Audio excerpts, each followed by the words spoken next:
Imagine waking before dawn in the heart of winter. The wind pushes through the cracks in your timber walls, and the straw-stuffed mattress beneath you is damp from the cold. There is no fire. The wood ran out 3 days ago, and the forest is not yours to forage. You rise stiffly, wrapping yourself in the same woolen tunic you've worn all year. It smells of smoke and sweat, but it's all you have. Outside, the fields are dead and frozen. Snow blankets the furrows. There is little to do, but idleness doesn't bring warmth or food. As a medieval serf, you are bound to the land. You do not own the soil you plow, the hut you sleep in, or even your time. Each day is shaped by obligation to your Lord, to the church, to the rhythm of a land that cares little for your hunger. Winter makes it worse. The autumn stores have dwindled. Turnips and dried peas stretch thin. Bread, made from coarse rye or barley, grows hard and sour. You dunk it in weak ale or broth, not for taste, but to soften it enough to chew. Meat is rare, eggs a memory. Most days, your stomach growls through dusk. Your home is not built for comfort. It's a single room, dirt floor, thatched roof, a hole in the wall for smoke. Chickens might share the space, or a goat, or the family pig if you're lucky enough to have one.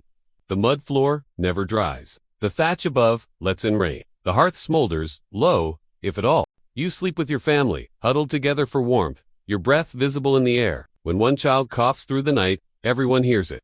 You do not rest, you endure. The obligations do not pause for weather. Tithes must still be paid. Often in grain you don't have. If you owe a pig or a portion of your honey harvest, so be it. If your ox dies, you must rent another to meet your duties. The Lord Steward visits, takes count, demands levies. If you fall behind, there is no appeal. Only punishment, fines, or more labor. And the church takes its share too. 1/10 of what you grow, or make, or own. Even in frost and famine, that demand remains. There is no school, no privacy, no escape. You will not travel more than a few miles in your life. You might not ever see a city you do not read, and if you pray, it is through repetition. Sounds memorized, not understood. Your festivals, a maupole, a midsummer feast, a quiet Christmas mass, are rare bursts of color in a bleak tapestry. You live within a season's radius. Plant, reap, survive the winter. Repeat. Every task is done by hand. Every ache, ignored.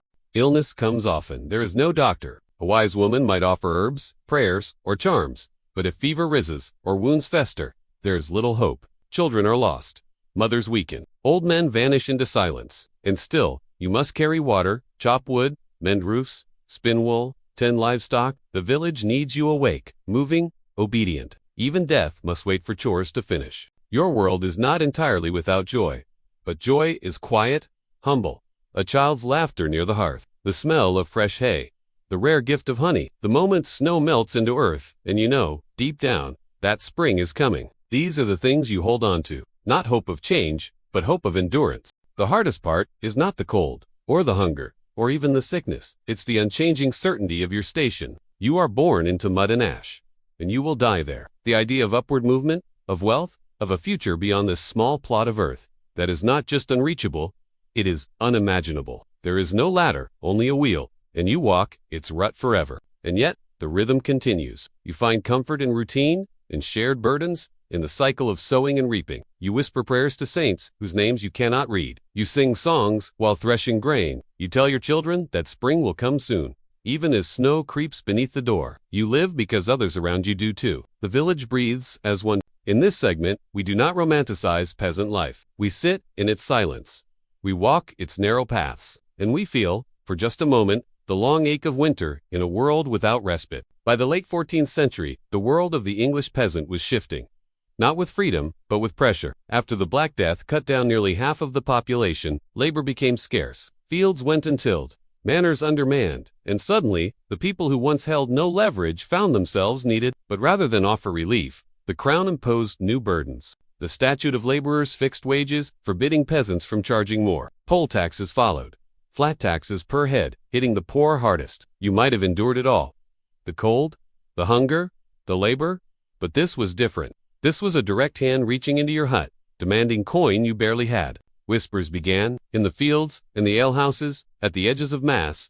The sense of injustice, long dormant, stirred. The spark came in 1381. In the county of Essex, a tax collector assaulted a young woman during an attempt to assess her father.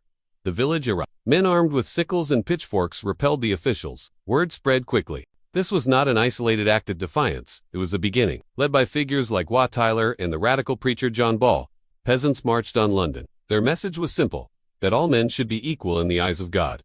They wore no uniforms, no armor, but they moved with purpose. Through Kent, through Essex, gathering thousands. Their numbers swelled as they walked. They were tired of hunger, of levies, of silence.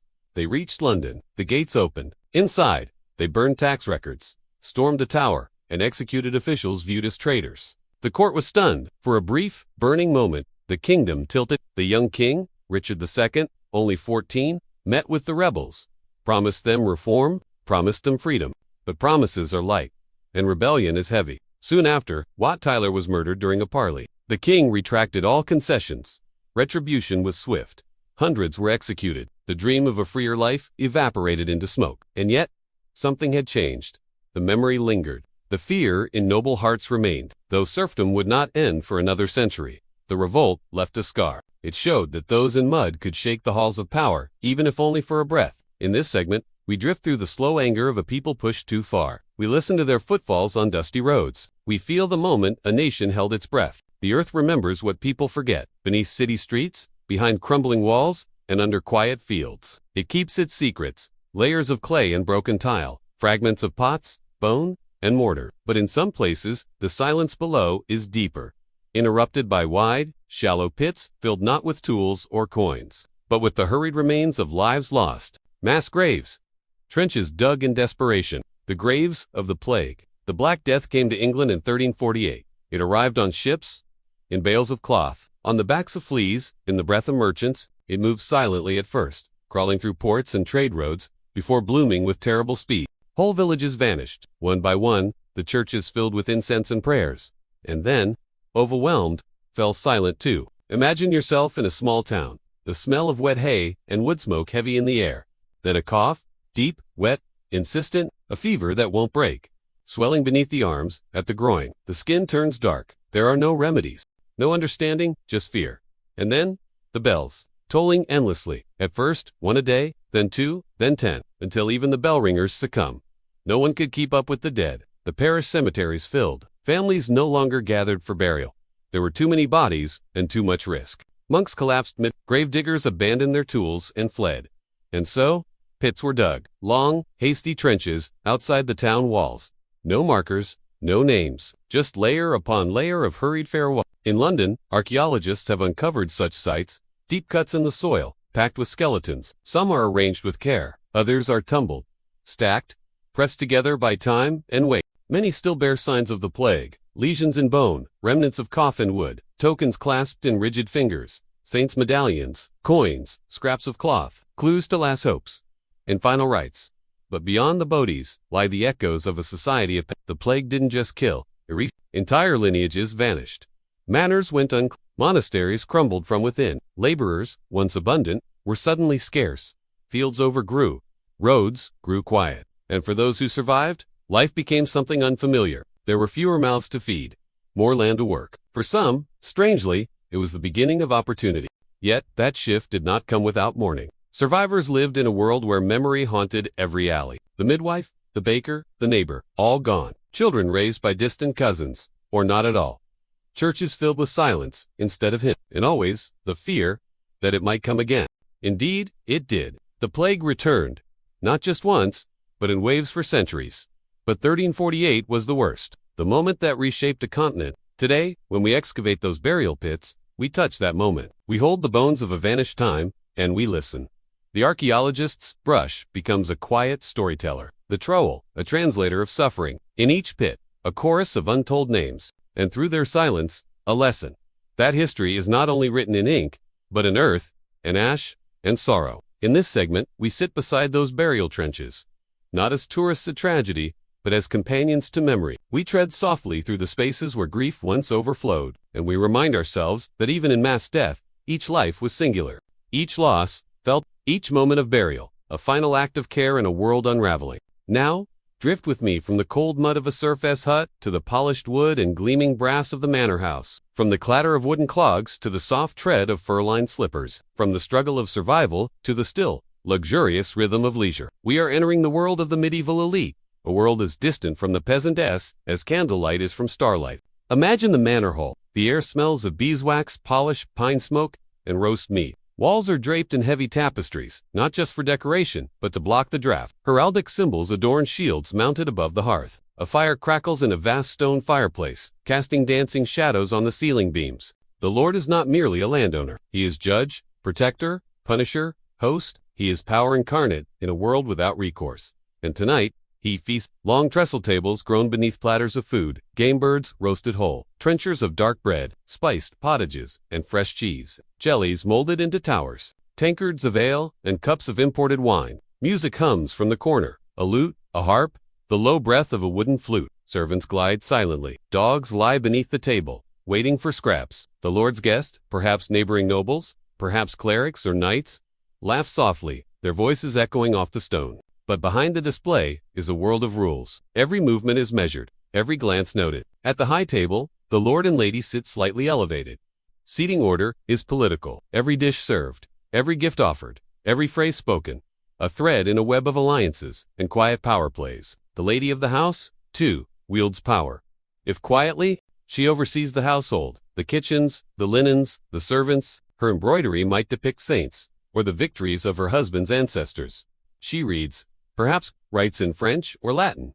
Her day is filled with letters, plans, and performance. She must be gracious and unshakable. There are diversions too.